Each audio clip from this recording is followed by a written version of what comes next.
Here's what we're talking about today on Daily Blast Live. Newly freed Americans are back on U.S. soil after a prisoner exchange with Russia. While Donald Trump and President Biden exchange jabs, does this sort of news need to become so political? Plus, we're breaking down all the best moments at the Summer Games, from Simone Biles cementing her legacy as an all-time great to Sha Carri Richardson dashing to a 100-meter heat win. Then a new lock setting on phones gives parents control of their child's devices during the school day. Will this help kids focus more in the classroom? And what's behind the new viral trend of people getting all glammed up for their passport and license photos? Oh my gosh. Get real. No. Y'all, just stop. This is a sham. It's finally here. Drum roll. Welcome to DBL. Happy Friday, everybody. Happy Friday, hey. Guys. Yeah. Tori looking voluminous. I love it. Very Veronica I love it. Morningstone. It is. I like it too. Thank you. Destiny. Shout out. All right, let's get to this because I know that a lot of people are talking about this. It is a landmark day today because the prisoner swap with Russia, first of all, it's the largest since the Cold War. President Biden greeted the 3 American prisoners who were freed as they arrived back on U.S. soil. Former Marine Paul Whelan saluted him while everyone cheered. Biden gave him a long hug before he hugged his wife. Wall Street Journal reporter Evan Gershkovich was next off on the plane, and he also got a big hug from Biden. Finally, a Russian-American journalist, Alsu Kurmashova, was also freed. She rushed to hug her daughters. The youngest turns 13 today. She has not seen or spoken to them for 9 months while imprisoned in Russia. Now, check out this touching moment when Biden took off his American flag pin and gave it to Paul Whelan. Here's what Biden said about the deal that involved 7 nations. Take a look. So for anyone who questions whether allies matter, they do. They matter. And today is a powerful example of why it's vital to have friends in this world. Friends you can trust, work with, and depend upon. Now, Biden is, of course, referring to Trump and his skepticism about our NATO alliance. Meantime, Trump criticized the deal. He posted to social media saying, quote, "Are we also paying them cash? Are they giving us cash?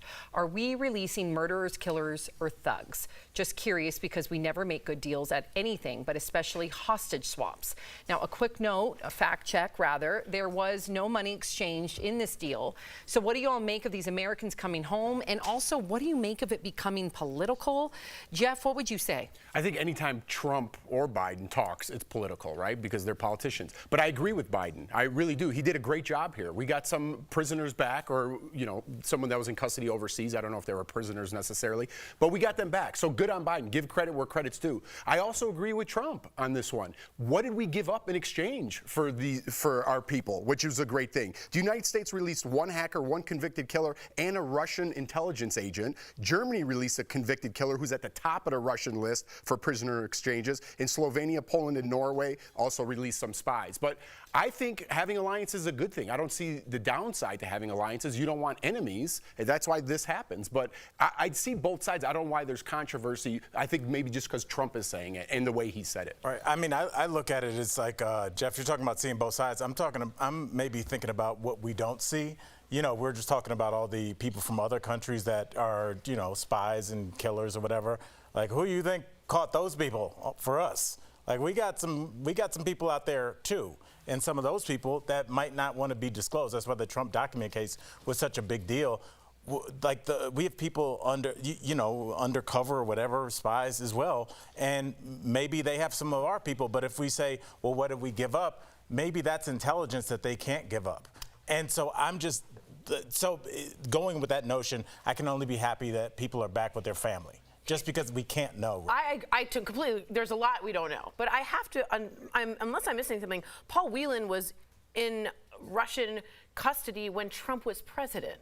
He could have done something. If he wants it to be done a certain way and he's so close to Putin, why are you talking crap about what Biden did when you were president for 4 years and Whelan didn't come home? I don't understand. That's, to me, a Monday day armchair quarterback, whatever the phrase is, but you had 4 years to do this, did nothing, and now complaining. I think it's a wonderful day. I think it's a fantastic day and good for Biden. I think Trump should have stayed quiet on this one, but I think he should have stayed quiet on a lot of things. So, Erica, anything you want to add? I thought Tori had an excellent point. He had an opportunity to do it, and they homies, so it does beg the question.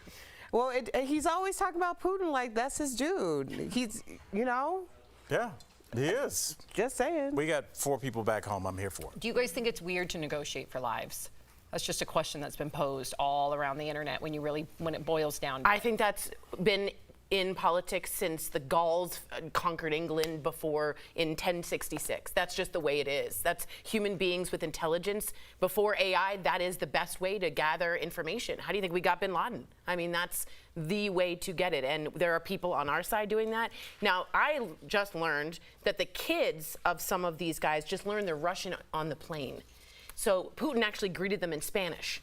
So they were so deep undercover, these kids didn't even know. So we have people out there. So of course, we should be asking for them to be treated the same way we have our prisoners. So it's a good day for America right now. I just think Trump should stay quiet on this one. All right, good conversation coming up on DBL. A new lock setting on phones gives parents control of their child's devices during the school day. Will this help kids focus more in the classroom? And we're breaking down all the best moments at the Summer Games, from Simone Biles cementing her legacy as an all-time great to Sha Carri Richardson dashing to a 100-meter heat win next.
Welcome back to DBL. There's plenty to catch today at the Olympics. Swimmer Caleb Dressel will defend his 2020 gold medal in the 50-meter swim, my favorite. And the U.S. men's soccer team will take on Morocco in the quarterfinals. It's the first time they've made it to the knockout round since 2000. But everyone is celebrating Simone Biles, rightfully so, who completed her redemption tour yesterday. She won her second gold medal of the Games in the women's all-around final. Her teammate Suni Lee took home the bronze. Simone also showed off that she truly is the greatest of all time, or the GOAT, putting on a new necklace with a sparkly goat on it. She had previously said that haters hate her GOAT nickname, but it's a title we all think she's earned, of course. But I want you all to watch this. If you recall, Simone had to pull out of the 2020 Olympic Games in Tokyo after she got the twisties. Here's what she had to say about that after her big win. Watch. 3 years ago, I never thought I'd step foot on a gymnastics floor again just because of everything that had happened. Even this morning at 7 a.m., I saw my therapist. So just making sure I'm mentally well. I think you see that out on the competition floor. So what do we all think of Simone Biles? What are we excited about to watch? We've come a long way in just a few years in terms of how we look at this. And it's strange because in most major sports, you think about football, field goal kickers, any position on any team that has a lot of pressure on it, just one moment at having to kick a field goal. Golfers putting, things like that. Baseball pitchers having to, get that strike. When something goes wrong, and there's sadly a lot of clips of this on the internet, this is such a common thing that it's given a name in sports. It's called the yips. But yet, when this happened to Simone Biles, everybody was like, oh, she's just not mentally tough. Somebody that can do 89 flips in the air, and they're still not good enough for you, I guess. She's done so much to bring light to the sexual assault that our Olympians dealt with, the shaming that our Olympians dealt with, the mental health aspects. And I remember specific news people trolling her. And I remember thinking, people in the United States are trolling our Olympians after people trolled them for having been sexually assaulted. So I think this is almost more of the spotlight back on us and how we decide to treat the people that want to represent our country. It's a great point. I love it. And she is the greatest of all time. I don't know why that's up for debate. Because you have to, Jeff. Yeah. It's always coming from the people who do the absolute least, so to the people who are doing the absolute most. Yeah, yes. Exactly. And free throw shooters, the list goes on and on. I just wanted to point out something, kind of change the conversation a little bit, about me and my buddy were watching the Olympics yesterday and the Bears game. Go Bears. But I was just like, how much do you get for a gold medal? Do you know how much the United States gets for a gold medal? No. If you win? No. $38,000. But I was like, what do other countries get around the world? So Hong Kong tops the list. $768,000 they get for a gold medal. And that's USD. USD. Whoa. Singapore, $745,000. Indonesia, $300,000. Israel, $271,000. Kazakhstan gets $250,000. The list goes on and on, all the way down to Australia, who gets $13,000. I'm glad you brought this up. Yeah, but I feel like they should be getting a little bit more money because they dedicate 4 years of not getting paid. I don't know how that works with sponsorships. I think they should be getting, we're $35 trillion in debt.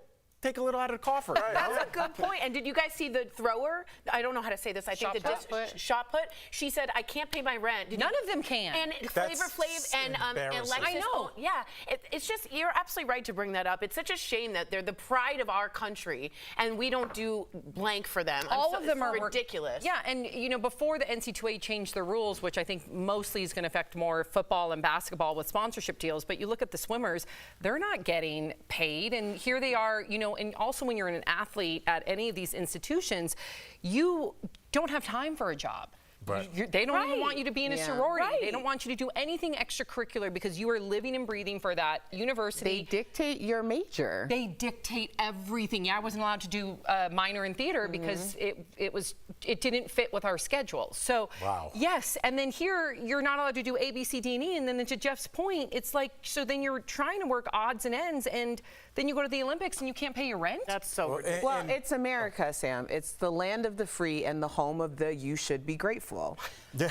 Well, and the only, it is. Don't we say that all the time? They should be grateful to be there. Right. I was going to say the only thing that I will push back on that Sam said was I think one of the biggest name, image, license college athletes is a gymnast. Ironically, that woman from LSU, she makes. Well, gymnasts are different. We'll see deals with Simone Biles and Suni Lee. Maybe some of the swimmers, but you're not going to see it. Putters. Exactly. Yeah, right. She was working 2 to 3 jobs for that. And it's embarrassing. Water polo. Why is Flavor Flav, am I saying that right, become what the government... You got to say Flav. Do I? Yeah. Flav. Right? Well, why has he become what the government... Like, he and Snoop are, like, single-handedly, like, creating... I don't know. Thank you, Flavor Flav, for stepping up and, like, showing patriotism. How well would a Snoop Dogg Flavor Flav ticket do? Because Snoop is going to pull some votes. Oh, I you mean think- for Oh, you mean president? Honestly, come on. all of our presidents. Trump was a television personality. Reagan was a I will say, television. It's not that just to end on this, Schwarzenegger. I will say this very quickly about the twisties. Simone Biles just came out and said at 7:30 a.m. the day I won the gold, I was on the phone with my therapist. Right. And I think that's important. We all talk about that openly. If she can be on the phone with her therapist before the gold medal, all of us can find someone to talk to. That's important. Hey, Sam, I wanted to ask you a question since we have a little extra time. I've seen the swimmers, all of them, all the different, they seem a little meatier to me, like heftier, as opposed to like in the past they were skinnier in length, like a Michael Phelps. I feel like they're bulking up. I mean, I was 35 pounds Did you heavier notice that muscle or no? mass. I guess I'm used to myself being bigger when I was a swimmer. I think, you know, perhaps they are incorporating more weight training. However, we did weight training, and it was really important for us to be bulked up too, because the more strength you have. But it does depend more on, like, breaststrokers are going to be doing less than perhaps a long distance swimmer compared to a 50-meter freestyle swimmer who's going to be even more bulky. So it does depend on your race. Like, the way I trained is a lot different than As a white person?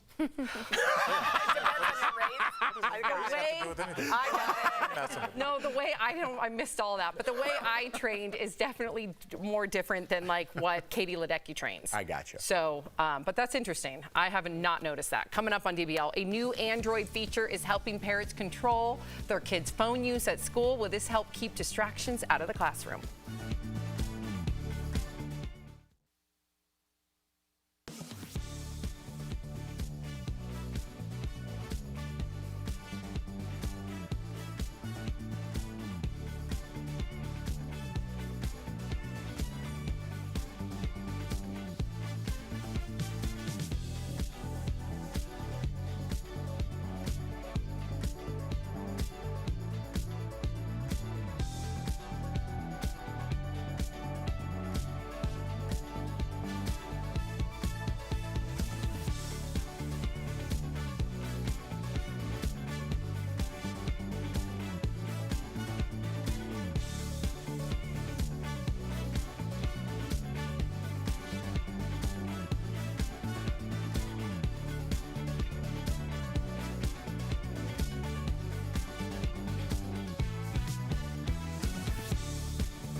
Welcome back. We have talked a lot about cell phones in schools and if they should be banned. But check this out. Android is rolling out a new feature on their phones. It's a school time setting that gives parents the ability to lock their kids' phones while they're at school. Now, they can access for emergency purposes, though. Meantime, we're hearing from a superintendent at a high school in Georgia. They banned all cell phone use last year. And he's now saying while he expected the ban would result in a battle, it actually turned out that the kids and parents were relieved. Plus, student engagement is up and drama, including behavioral referrals, are down. Are those people supposed to be in high school? They were like 50. Yes. They were not 50. They were in their early 30s. They went to Beverly Hills High School with Brenda and Brandon. Who were like 40. Yeah. Just to add to that, the Senate just, the House and the Senate are passing something about this in the U.S. So this has taken on strong momentum. I know you two have a lot to say about this, but I thought the U.S. is also pushing this in terms of legislation. It's going to hit Biden's desk later. So. I'm so happy to hear that because we've received pushback over the last 7 years saying that cell phone use needs to almost have like an age restriction. But tell me what you think about this. I'm glad they're doing something, and these experiments are going to help. help. They're only going to help because we have to put a cap on this problem. Socialization for young children is stunted. Very stunted. Yes. I make sure my children get outside and they play with the neighbors just like old times. The way we communicate as humans is so important. This is for adults too. We are learning to communicate through this device and say whatever you want with no repercussions. And then when it comes to grocery stores, you see people now in grocery stores, they're like cowering by you, and the worst thing that could happen is a conversation. This is a great experiment. Speaking of the world, like the nation divided, why are we so divided on Apple and Androids? It's like you're an Apple guy or an Android guy, like Democrat and Republican. It's like MasterCard, Visa. It's crazy. It's a big thing. Yeah. But the Coke, first thing people will say is, in case there's an emergency or something bad happens, my son needs a phone or my daughter needs a phone. There's things that you could unlock for emergency. So this is a great thing. Your kid has their phone, right, in case of emergency, but they're forced to interact with each other, which is part of growing up. Right. I think we're focusing on what we're taking away from the kids, which is their cell phones. But I think we're not thinking about what we're giving them. Yes. Which is the real life and like having real emotion. The idea that if I wanted to ask Tori to homecoming, I would figure out a clever way, put it in ChatGPT, what's the best way to ask her to homecoming? I think you need to feel those butterflies. I think you need to wake up at 6 in the morning and say, oh my gosh, I'm so nervous. What if she says no? What if she says no? And have that pressure be released. It helps build you as a human being and get you ready for life to do things that you're uncomfortable with. If I just send her that and she never responds, did it ever even really happen? You need some proof that you're alive and to feel something, even if that's disappointment. I think interacting with people is part of that. And I think taking something away really helps, right? When I put my phone away and I forget about it, I feel a relief. So having an adult, which the adults need to be the adults here, take it away from their kids, I can only imagine that they don't feel the need to constantly check their phone. And if their peers aren't on their phone, they're not going to have that fear of missing out. And it goes along with addiction too. You know, even with food addiction, people will keep things out of their fridge, out of their pantry, so you can have a peace of mind that you're not constantly thinking about it because said addiction was removed. So I think this is brilliant. I hope we see more of this. And, you know, I'm not talking about the people that are making a living that are adults. I'm talking about the kids who should be at school. In fact, that superintendent said now when he or she tours the quad, they are, before you could hear a pin drop. Now it's all laughter and chatter and talking, and that's the way it should Quick be. question for you. Yeah. So if you had to send your kids to a school that totally banned cell phones or allowed them as normal, what would you do? Totally ban cell phones. And 1,000%. For sure. It's so important, and we're learning the repercussions now in the adults, right? But it's so important, the socialization skills you learn as a kid. You learn pecking order, you learn groups, you learn where you fit in. You have to learn those skills because then when they come later on in life, it's a blow to everything that you have, and that's where mental health starts to kick in. You have to learn those lessons as a young kid. You have to fail. You have to take your shot and miss. You got to build need that all armor. that. You need all that. I would go to homecoming with you, though, Al. Oh, okay. Tori, I knew it. I would. We'll be right back. That's because no one else has to. No one.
Welcome back to DBL. We love sharing your comments in regard to phones in classrooms. We have a lot of comments. Let's start with Steph P. She says, unfortunately, I know in my community, so many entitled kids' parents would keep their phone on because their kid is special. Megan says, we had the phone on the wall in class for emergencies. No idea why that can't still work nowadays. And Marquita says, I'm not a parent, but I think this is a good idea. Also talk with your friend group. Like, I've talked with a lot of Sophie's friends, parents, and we, not knowing that these bans are happening, we said when our kids get to middle school, we're going to make sure that our kids up until like a certain age, 16, whatever it may be, if we can all agree together that they don't have phones, then no one's going to feel as left out. That's smart. Very smart. This is great, though. I'm glad that we're all talking about it. If you're leaving us, you can watch the second half of the show on Facebook or at dailyblastlive.com. But if you get the second half of the show where you are, here's what's ahead. Why are people getting all glammed up for passport photos and license photos? And what stunt is Tom Cruise planning to do at the Summer Games? We're going to talk all about it next.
This is Daily Blast Live. We're talking about what you're talking about. Oh my gosh. Get real. No. Nope. Y'all, just stop. This is a sham. It's finally here. Drum roll.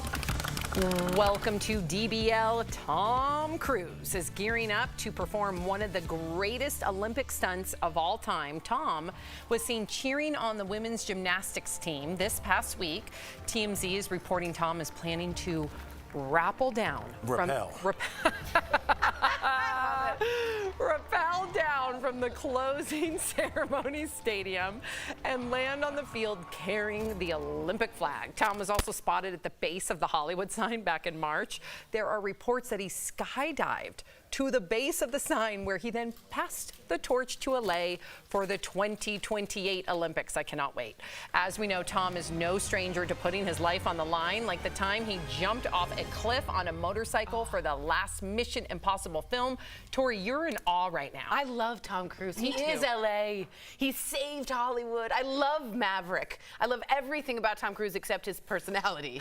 Outside, I love of his when he- personality. No. You mean Scientology? Yeah, that whole side is a little bit, but But he how does that affect you? Well, no, he's a little bit. I'm just saying he is very kind. He stays late. Yep. He works hard. He is LA. He is the moment. Right, It's yeah. just very exciting thing. So TC, way to go. What's the song from Highway? Oh, That's it. goodness. What was that? How would it date? Kenny Loggins, right? Yeah, sing it again, Sam. Highway to the danger zone. That's it, Sammy. Way to take it. Rappled off there. At the end. Yes. I was just thinking, Batman's got his rappling hook. One mistake would one of us just mocked relentlessly the rest of the day. But I imagine going to Hollywood, you know, like everyone's like, I want to see a movie star, like when your friends come in. Imagine going to show your friends a Hollywood sign and Tom Cruise is there, like doing a stunt. Doing a stunt. Wow, I mean, that's Does this a day. happen every day? But Someone James, had to have seen that. Yeah, James Corden production company's behind like these stunts because he jumped out of a plane. There he is with James Corden. And then he rode in the jet, remember, too, and did all the flips. Right. That's Yeah, I mean, I'm with you. I Smart. love Tom I think Cruise. this I is know a there's great some things idea. that are off-putting And I think about him, but the closing ceremony is August 11th, so that'll be exciting. Can't wait for that. Okay, let's talk about Britney Spears' best-selling memoir is being made into a movie. Universal landed the rights to develop The Woman in Me into a Britney biopic. John M. Chu, who directed the upcoming Wicked and Crazy Rich Asians, will direct the movie. Britney did tease the news on X, writing, I've been working on a secret project with producer Mark Platt. He's always made my favorite movies. Stay tuned. The book revealed a lot about her relationship with Justin Timberlake, like how she said he encouraged her to have an abortion and how they both ended up cheating on one another. What do we think of the Britney movie? Well, I'm excited to see this. It sounds like it's going to be very well done. What's most important to me is that she's playing a part in it. And I mean, in part, producing the film, that it's not another opportunity for someone else to dictate her narrative. But Sam, I know that you consumed her book. I did consume it. You Did have. you? have Oh, been- yeah. You Yes. ate it. Well, we say consumed because I listened to the audio. This was about, I don't know, 6-7 months ago when it, you know, shortly after it first came out. And I was enthralled. It is compelling. It is sad. Really? It's first of all, she does give grace to, specifically, even though she calls out the errors of her mom's ways, Justin Timberlake's ways, she calls out herself. But she also almost, you can tell that she still has appreciation and love for her mom and her sister and Justin, even though she does. But here's the thing that I wanted to bring up as well. We're going to hear it all. If you consume her book, and we keep saying consuming because a lot of people are now listening to audio rather than reading, but if you do read or consume her book, it is so vulnerable. Really? You hear the men throughout Hollywood that she's had relationships with, things that we've never even known or heard about.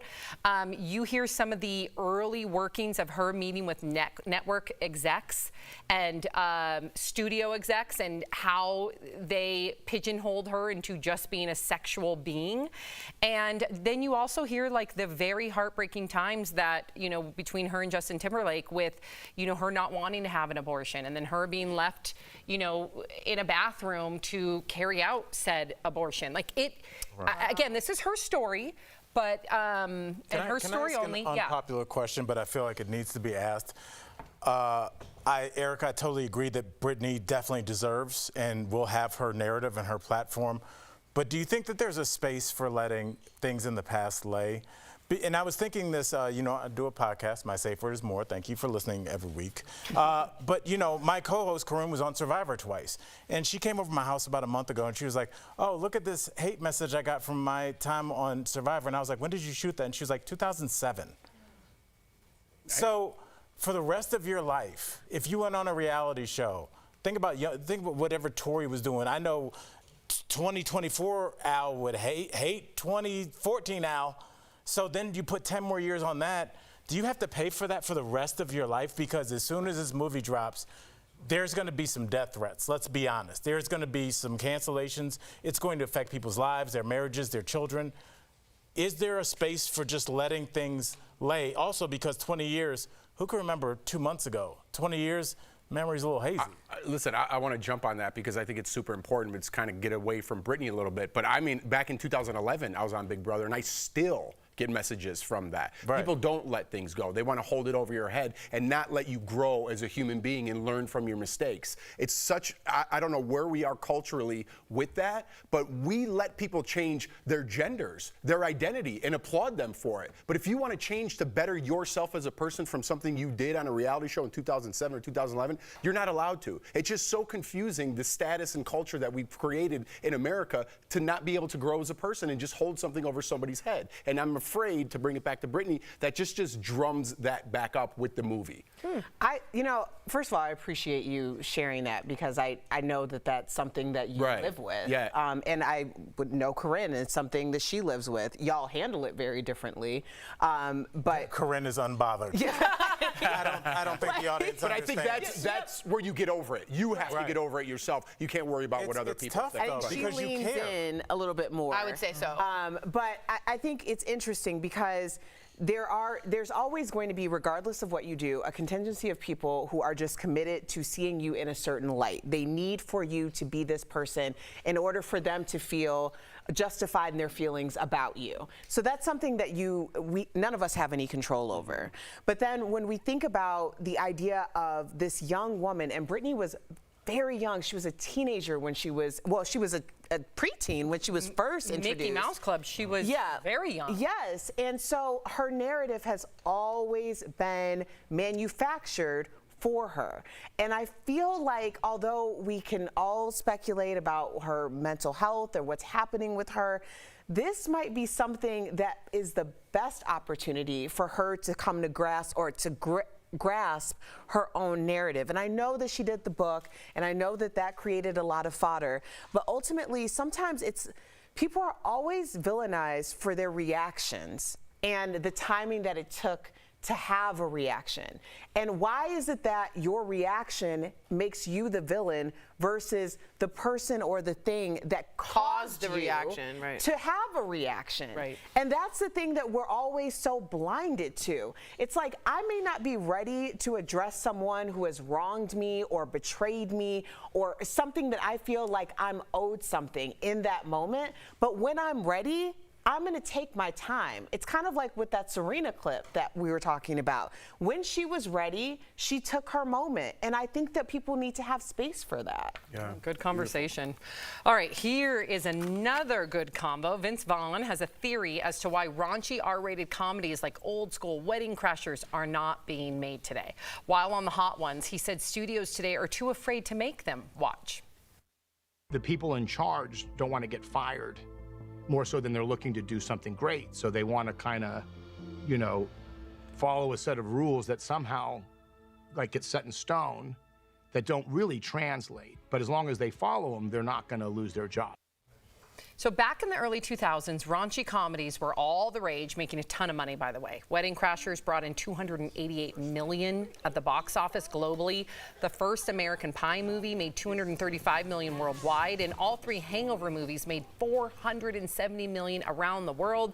Tori, do you think studios are just too scared to make these raunchy comedies again? Yeah, like I love the Farrelly brothers. Remember Something About Mary? Remember the scene with the hair? Yeah. Good Apatow movies. I mean, all of them. Those types of movies, I think, during the Me Too movement, and I am always talking about the pendulum, that they got quiet, and that stinks for art, and that stinks for comedy, and that stinks for the consumer. Well, but I do think that they are coming back, and I hope so. And I know, they're good. Jeff, you have a strong take on this. Well, I think it kind of relates to the last story that we did, right? If you do something wrong, it's held over your head for eternity. And to go out there and make a funny art film that's just comedy, somebody's going to be offended by that. And we got away from that. I really think it's ruined Hollywood, this woke culture, and people are so tired of hearing that word. But it's the repercussions of what we went through. And the pendulum went too far, and it went too far in all aspects of life, including Hollywood. And now people are too scared. They want to check all those boxes, right? I did this, I included this, I did that. They forgot the funny. They forgot the storyline because they don't want to take a risk in the sense of that you're going to be labeled something else. It's a movie, it's Hollywood, it's entertainment. Get over yourself. But please. No, just really quickly, yes. I don't know if they have the same amount of leeway anymore. I think that's why you never see movies that, for the first time you've ever seen the advertisement, where you don't have some familiarity with it. Everything is the X-Men or Batman or Superman or Spider-Man, because that's the only Barbie. even Oppenheimer, these are things that we know. The idea of taking a new world and introducing new characters and new storylines and hoping that a bunch of people who you haven't already specified what demo you're going after and how you're going to advertise to them is not worth it for the studio when they're like, just put Iron Man in it and let's go cash this check. I think it is financial as well. I do. I think it's financial, but I tend to agree more with Jeff. I know that recently when they put out No Hard Feelings, that was the very raunchy movie with Jennifer Lawrence. And when I say raunchy, it is raunchy. I know what you're talking about. So they just did a limited release. I think they were testing the waters, to Jeff's point. Well, within that limited release, it turned in $87 million. Wow. So we might see some more of this in the pipeline. I think the pendulum might be swinging back. It's just, we need to get back to the funny. And if there's a movie that you're offended by or you're the victim of, it's not about you. It's just comedy, okay? Everyone's got to get over themselves, start laughing at themselves, because right now, being a victim is more popular than putting out great art. Coming up on DBL, what's behind the new viral trend of getting all glammed up for a passport and license photo? Oh, that looks like so tiring.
Welcome back. Do you like your license or passport picture? Most people would say no. But have you ever thought about getting all glammed up for it? Turns out that's not a good idea. Check out this girl on TikTok. They almost didn't let me on my flight because they said I don't look like my passport. This is why you should never do hot photos for your passport. Never. Because I don't look like this.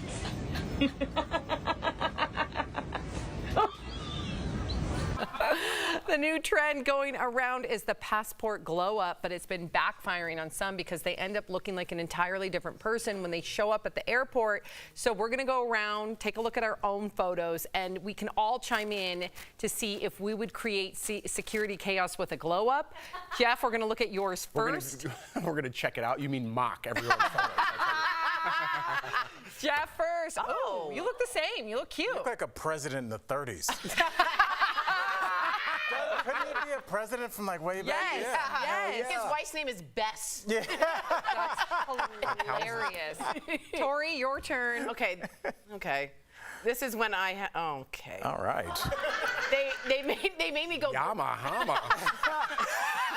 They made me go brown hair. You have crazy eyes. Yeah, You I do. do. Wow. You know what it is? That's like. I think I got Botox Remember that cool girl recently. we met at the bar 6 hours ago? Yeah, she's in our hotel lobby. Who told her where? Like those are like Those I've crazy been eyes. following you So all day. I'm stalker eyes. Yeah. I couldn't get in my neighborhood with that photo. Erica's turn. Yeah. You so always She get looks to take it. scared. Why do you look scared? Because the person who took my photo kept telling me I was smiling, and I can't was like, I'm smile. not smiling. Yeah, that's But right. what the time that I did get held up at customs, it was because I had my passport photo taken like 10 years prior when I had a double root canal. So my face was like a ball. A moon. And I get to Canada, my husband's waiting on the other side. He had Nexus. This is before I had Nexus. And this customs guy goes, oh my God. Dwayne, come over here. Look at this. Look, and then Dwayne calls some other guy, and they're like, this is not you. They were cracking up laughing So because, mean. you know, I get dressed That up is to so go to the mean. airport. Yeah, she does. She's fancy. So I was like, I had full makeup on, whatever. They held me up for 30 minutes. Not right. 30 minutes in customs. That's why I got Nexus, because I was like, I will never go through customs hilariously again. Wrong. Dwayne's still laughing. Yeah. What about Albert? Let's see Albert. Mine's not going to be good. It's not good. Oh Yeah. no. Oh, no. You look like No. a comic. Like you look like- seriously No. look like a That's season comic. one. You mean drinking vodka 8 days a week? Yes, probably. Yeah, those are the good old days. You did a prank and didn't tell the guy. Yeah, it's not the best picture of me. Sam's, I'm sure yours is gonna be. Hell's like, take it down. No, I'll tell you what, Alex, our producer, I sent it to Alex, our producer, and he said, whoa, that looks like a mugshot. Beverly Hills mugshot. It would. I was going to say that yours was right next to Paris Hilton. I tried to smile and they wouldn't let me. I wanted to be cute in my photo and they wouldn't let me. And Sam, I will just say this for everybody. Erica, you found out with the half hour. I almost got sent back from Costa Rica because there was something going on with my passport. Too long of a story. We're joking, but make sure your stuff is together going through customs because they just were going to put me on the next flight back to America. Yeah, that's they how were it just going to happened, say, I was Al. like, I don't know anybody in Houston. They were like, that sounds like your business. Like they're not playing Yeah, up they there. don't so- play around at customs, Al. Yeah. Well, Erica wasn't playing around and still. I was not playing around, and they shaded me. Dwayne. Yeah. Those Canadian Yes. We're gonna find agents. Dwayne to leave Well, I a Yelp guess review. technically that would have been Yep. the American age. Oh, were they? Yeah. Coming up on DBL, a wife goes viral on TikTok talking about all the things she won't do for her husband. We can't wait to find out what they are.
Welcome back. More and more Americans are struggling to pay for the cost of health care, and the stress isn't just affecting our mental health.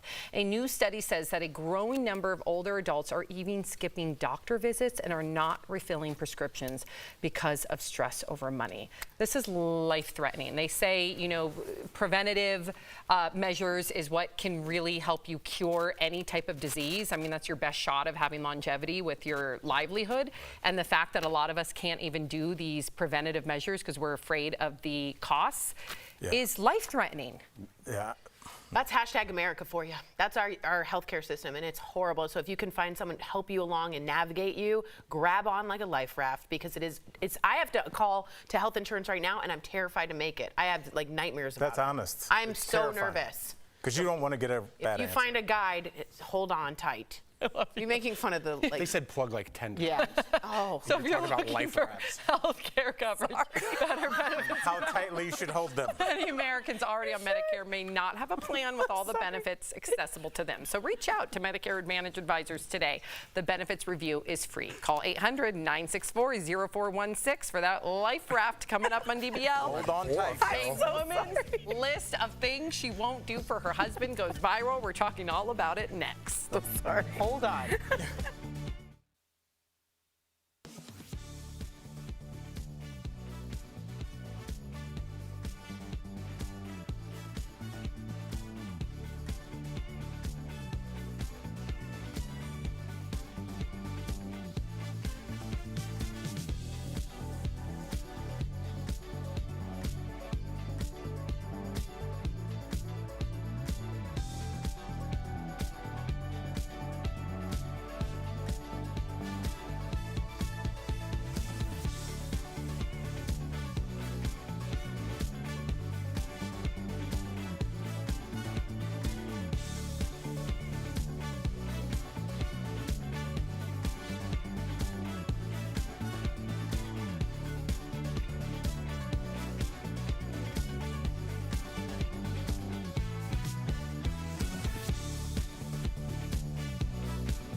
Yes, welcome back. We all remember Meatloaf singing, "I would do anything for love, but I won't do that." Well, a wife has gone viral on TikTok talking all about the things she won't do for her husband. Watch. I don't do his laundry. He can do that himself. I do my laundry and we do the kids' laundry, but he does his own. I don't cook dinner. He cooks dinner every single night. I do breakfast and lunch for us and our kids. I don't pack him a lunch. If he's hungry, he'll figure out what he's going to eat for lunch the same way that I do. I don't make his doctor's appointments because guess what? He's not making mine. Would it be kind of me to do that? For sure. Is it my job? Absolutely not. I want him to be healthy, but he's a grown man and he can book his own appointments. What do we think? I agreed with a lot of it. She was just super hostile, I thought. Yeah. Like, I was like, all right, don't make me lunch. It's like, he can do that. I was like, I know. I'm sorry. I didn't You know what's funny? I totally tuned out, and I don't even know what she said. It was like my wife talking. I was like, really? I thought you were watching Meatloaf. It seems like she's resentful that he's not doing those things for her because I would do all those things for my husband because he does those things for me. That's exactly right. It's just who has enough time to get those things done. So maybe it is coming from a place of resentment. It just seemed like there was hostility. I thought if she said that in a different tone, it would have been like, oh, I agree with this that. is a couple that has mapped out their roles. Yeah, I I make work dinner, for you them. make breakfast and lunch. Right, yep. She's like, you make dinner. I'm like, Hold on, Al, before we go, Tori has a life raft story. Oh, tell us, Tori. So if you're cold and you see a life raft, hold on. Just hold on. No, I'm just kidding. For real though, you do. I have a. Now you're making me. Jeff, don't bail her out. Let her. Don't nobody say a word. I'm simply saying, have a great day, you guys. You're the worst, Jeff. Welcome back.